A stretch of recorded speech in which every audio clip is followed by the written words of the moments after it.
to Go Cry in the Walk-In. We're here today to tell a story that I basically saw a picture online, and I'll include this picture here.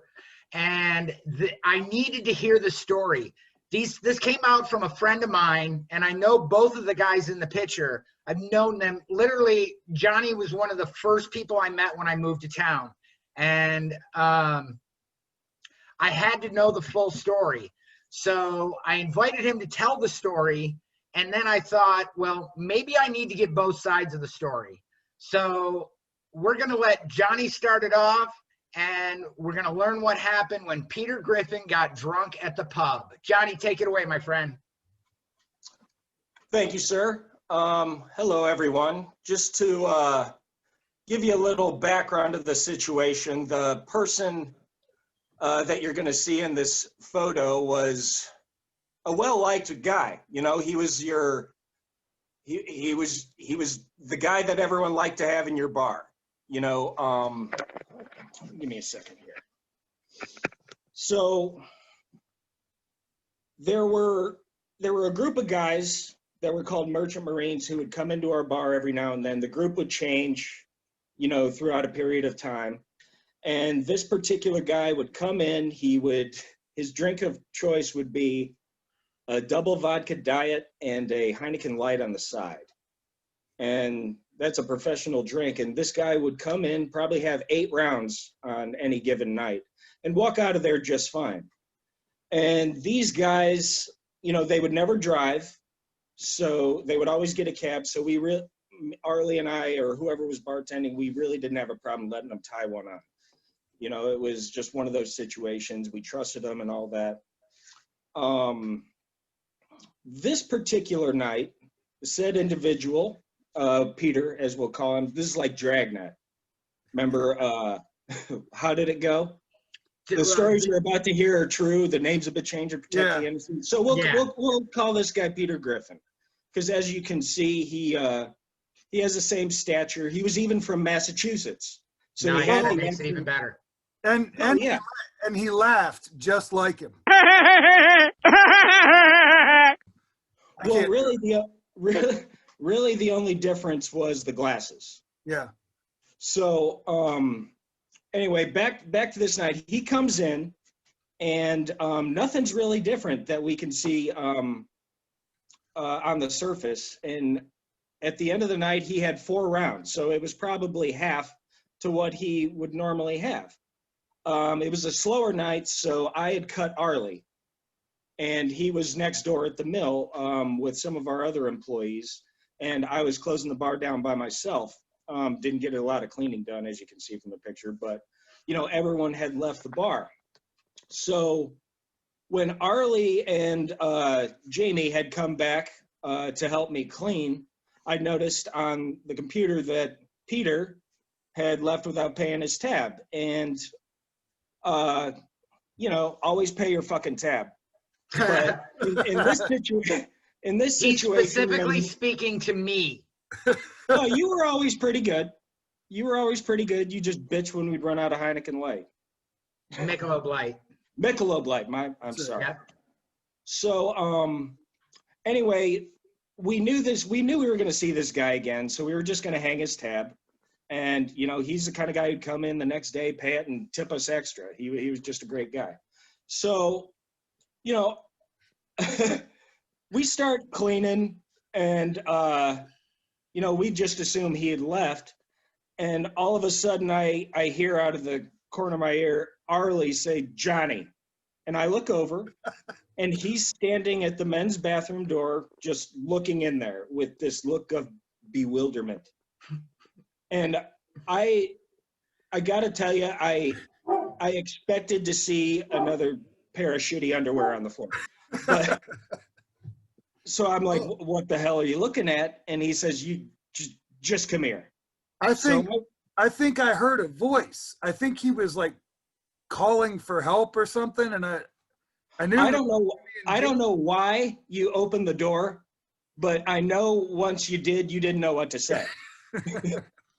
So I walk over there, and I look in to this gentleman sitting on the toilet with his pants around his ankles. His tighty-whities were still on. So I don't think he went to the bathroom, but he was just sitting there with his pants down. And I know you're all picturing this drunk, unable to talk human being. He was coherent. He could talk. He was talking. He knew what was going on around him. So we didn't know how to proceed. His So legs didn't work. That's what he was telling us. That was the problem. Because Yeah. then he ended up on the floor. He ended up flopping over sideways on the floor. I think Johnny, I mean, we came back, we had some drinks over at the mill, and that was our deal, was, you know, come over and help sweep and mop. I never minded sweeping and mopping, but you know, it was I just spent a couple of nights sweeping and mopping. yeah, it was just a normal night. And, you know, like Johnny said, you can see in the picture that the last rounds, you know, we were always good about getting everybody out right at 2 a.m. and you know, it just seemed like, okay, start cleaning things up and everything. And like I said, I don't know if I heard a bump or heard the toilet paper thing or something. I heard something from the bathroom, whether it was a voice, and I was like, well, there's Johnny, there's Jamie. Johnny used to like to play jokes on me because I was convinced the place was haunted. So I thought maybe he had somebody hiding on me. But yeah, I opened the door and here's your tab. I found your tab. He's in here. But yeah, he was just. I remember we normally knew how to proceed in these situations. This one, I mean, as you can see, this was a large American. All right, listen up, everybody. I have something to tell you. I'm not quite sure how to say this. I'm fat. Let me give you a minute to absorb that. As Gary Busey would say. And, you know, we're no slouches. We can lift people up, but this man was 350, 400 pounds of dead weight. So our first order of business was to get him off the friggin' toilet. And we struggled with how to go about this because the fucker's pants were down, you know, and we didn't want anything touching anywhere. But so what we did is Arleigh and I each took a shoulder and just kind of pinned him up against the wall. And that's how we were able to stand him up, because if we let go, he was coming forward. We tried to let go and he started coming forward. So we both had to pin this guy up against the wall, and not one of us could leave at any time or else he was coming down. Yeah, that's where Jamie came in. Because I really didn't want to do anything with this fucker's pants down. Yeah, his pants are around his ankles. Jamie is tiny. Jamie is what? 5 foot tall, maybe. Yeah. She's not tall, but she's a boss. Yeah.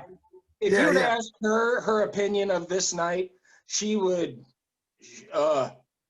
probably dry heave. But that night, her hero factor came in. She walked right in there, pulled this dude's pants up, and buckled it. And I think she got.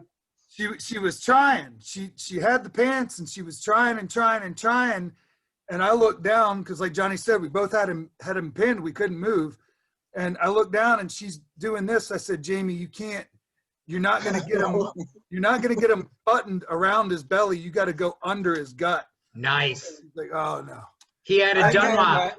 I had my eyes closed at this point. That's when she said she realized he had peed on himself. He had peed on the pants. No, I don't. Oh. Because it was definitely pee pants. I do remember. So she gets the pants up, and we lose him, and he's back down on the floor.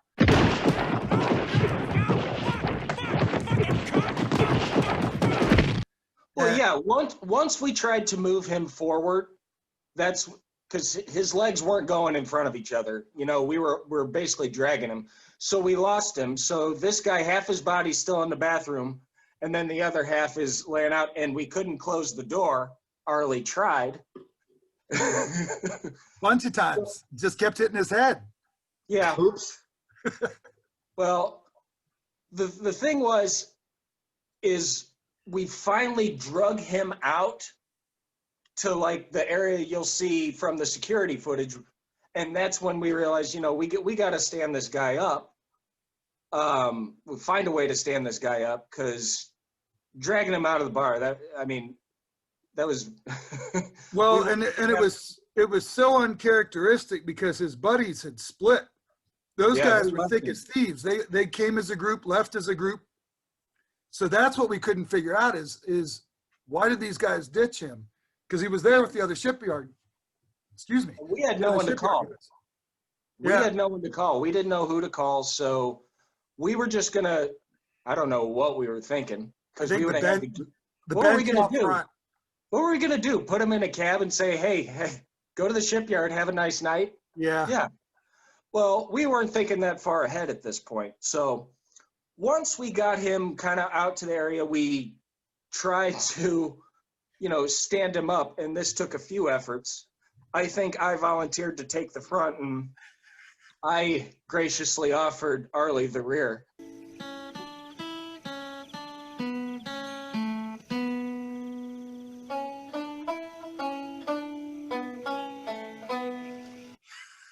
And I was able to lift his front up pretty good, but his backside was still down.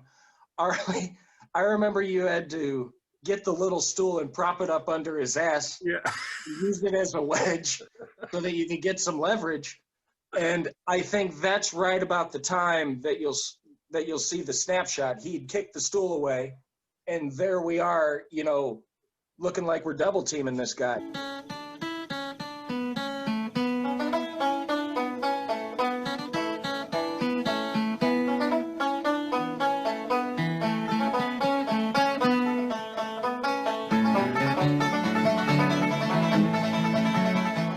Because eventually we did get him outside, and a car showed up for him. He was laying there like a beached whale. Yeah. Remember on the sidewalk? Oh, we got it. Yeah, we got him to the door, and when he fell out the door, That was it. we looked at each other and we're like, it's not our problem anymore, right? And Nice. I think Nice. it was Jamie that said, if the cop walks by now, it's still definitely your problem. And we're Oh, like, yeah. That's right. He So wasn't there when I locked the door. Right. He came from the mill. The fuck do I know? Well, no, his buddy came and got him, and then we shoved them all in the van. Hey, kid, get in my van and I'll give you some candy. Okay. And he In had the to lay minivan. down in the van. His buddy was more pissed than we were. Oh, yeah. Remember, we got into it with him. We're like, if you're mad, think about how we feel. We That's didn't right. overserve him. Like, he accused us of overserving him, and this guy, he had half of what he normally had. I don't know if he had medication, because I don't know if he'd been drinking before, because he came in, I remember this. He came in later than he normally did that night. Yeah. Because he normally was out of there by midnight at the latest, but this was he closed the bar down, so he must have been at the mill or somewhere else before. But again, when someone's coherent and talking to you, I mean, he was barely slurring his words. Yeah. Like, how are you supposed to know? Like, this is one of those weird situations. No, But- somebody, I don't remember if it was a cab or what, but they brought a minivan around, and they did the sliding door on the side and the sliding door on the other side. Somebody had to get in and pull him in. Nice. It literally was a couple inches at a time, and his belly kept getting caught. I mean, we were just putting him Kind in. of like that scene and it's in every episode of My 600-Pound Life, Yeah. where they're getting that fat fuck off the couch. We needed a wheelchair lift or something, and we didn't have it. Nice. Yeah, we got him in, and I remember everybody smacking him on the ass and then sliding the door shut and being like, well, that was fun. I remember the ass smack. Yeah. You did do that. That's Ooh. awesome. Chris Shaper was there. Chris helped us get him in the van. Chris rode with him in the van. Nope. He is a good just American. remembered it. I love me some Chris Schaefer, boy. That's right. He But was he wouldn't ask questions. he was would out just on the jump in there street and still. help. He was still on the street talking to somebody when we got him out the door, and realized what was going on. That's right. Chris saved the day at the end. He helped us get him in the van. He crawled in the van and was helping pull through to the other side. No, that one, the fact we owe Wade for the fact that the picture of the security camera exists, and every year it pops up in the Facebook memory, and the memory doesn't fade of being pinned against that pillar and looking across this guy's back at Johnny and just being like, That's what I remember the most is just looking at you every time we drop him. this It was doesn't just look like, good. like, what's going to happen? Because, I mean, we're lucky he didn't hit his head. You know, he had enough padding around him to cushion every blow. We're lucky I didn't hit my head. Yeah. Or get crushed. Yeah. It was that was an adventure. We had a lot. Johnny and I did 7 years together behind that bar, so we have a lot more of these. We'll have to think of a few more, but that's certainly the highlight. And the fact that there's actually a picture of it from the age before everybody would have had their phone out recording. It's nice to have that little still shot. Well, I like to call it the golden age of that era of Park Circle when you could still smoke in the bar. Yeah. Because I think we can all agree that when you have a smoking session, especially in a bar, it changes the clientele, it changes the atmosphere, because when you can sit there and smoke a cigarette and have a drink, you're going to sit there and get drunk. Oh, yeah. You're more liable to do that. The pirates come out at night, man. Well, yeah, and if you can smoke and drink, you know, you're fucked. But yeah, I think stories like that, I mean, you're always going to have stupid stories in a bar, but I think crazy shit like that, at least the quantity of them has gone down once you take away that factor of being able to smoke inside, have a beer, have some shots. And the neighborhood's a little more refined now. That was kind of the wild, wild west. Yeah. Yeah. It is nice. I do love the neighborhood now.